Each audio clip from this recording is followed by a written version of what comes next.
Hey guys, back for another video today. So we're going to talk a little bit about the differences between both communities.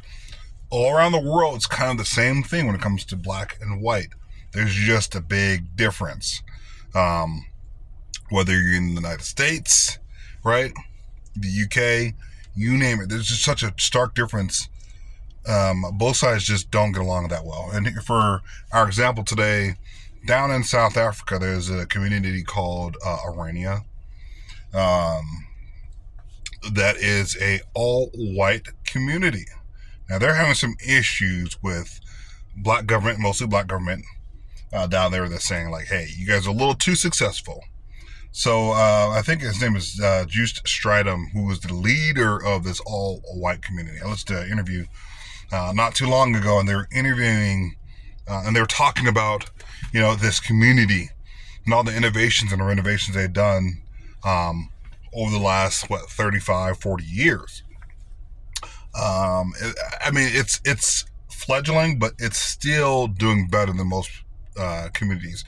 And you may say, how did this community get started? This all-white community get started?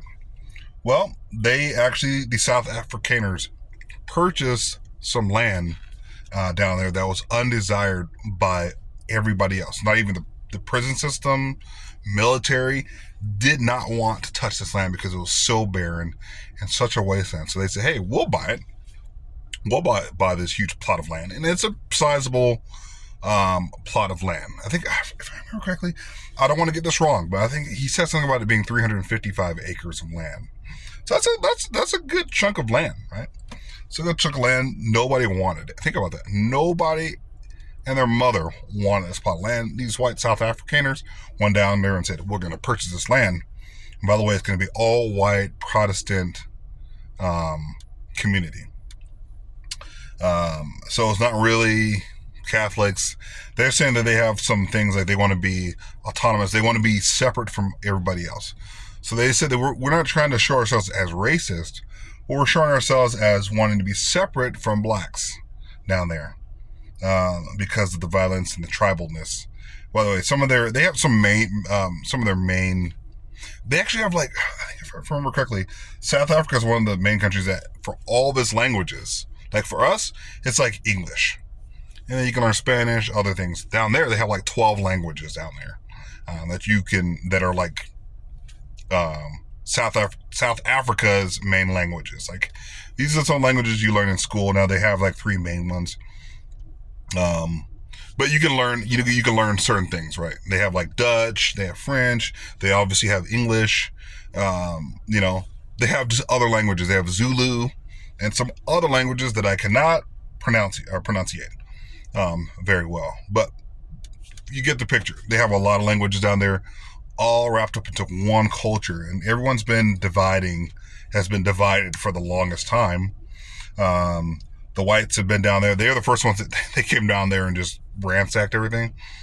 And then now they're living in peace. And then once the blacks basically took back over, and this is just the shortest way I can say it for this video because it's not that long.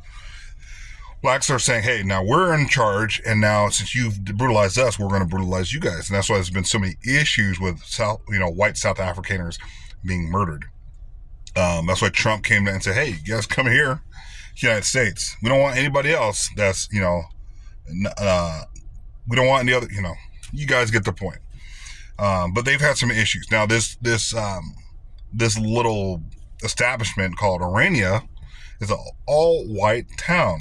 Stridham is their leader, which actually sounds like a very interesting name for a leader. It almost sounds like a cult leader. I don't think he is a cult leader. They are just living their normal lives. You talk about land that's barren, and they're learning they're farmers by trade, basically, and they're trying to get up their trade, their value, and their infrastructure. They've actually had people go to the United States, go to school, and then come back as, therapists, doctors, scientists, stuff like that. So they're actually building up their own community. How come blacks all around the world are not able to do that? We're just not able to do it. No matter where we go, we're just not able to do it. You look at Haiti, look at the Dominican Republic. You look at, the United States. You look at the UK. You look at France. You look at anywhere where there are blacks, there is just nothing built up around anywhere. And that's around the world. You can say, well, it's just we've been held down by the white man. What's our excuse in all these other countries? In every other country where there's black communities or blacks, a lot of blacks, concentration of blacks in the urban areas are always impoverished. No building anything. And it all stems back from Africa, where there was really no requirements to really build anything. And I always wondered that. I'm like, how come we don't build anything? And then they would explain to me, it was explained to me, not rather simply, but when you're living out on a hot safari, right? It's like being at the beach. Do you really have to build much? No. Now, if you live towards the mountains, you need to build, yes, because you will freeze to death. You know, wild animals will get you. Now, down in safari, African safari, yeah, there's animals that can get you. But you really don't, the only requirement really is to have a hut. You really don't need a mud hut, maybe a well, but even the wells that were built by or were dug by whites. Right? So we've never really had to build any giant tall buildings. Whites have always built towards survival, and they've always kept those instincts and have built up, right? Europe is cold, and they have inclement and crazy weather, so they had to build towards survival. Down in Africa, well, I mean, you might see the occasional dust devil, but there's no extreme freezing weather. Now, if there was freezing weather, we would have learned how to build structures that are thicker, stronger, taller, right? That's the difference between them and us, whites and blacks. Around the world, their origin from Europe and our origin from Africa. I mean, if you want to call it, I wouldn't say origin 100%, but they've basically migrated to, the Caucasus Mountains. We were down towards, the heat, down towards the equator, down south in Africa. So building is not like the biggest requirement because it's just hot. It's just hot. Whereas for them, it's freezing, it's warm, it's freezing again, it's warm. Oh no, they got twisters, weird stuff going on,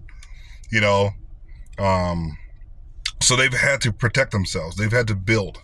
When you look at most channels, YouTube channels, white channels versus black channels, it's the same thing.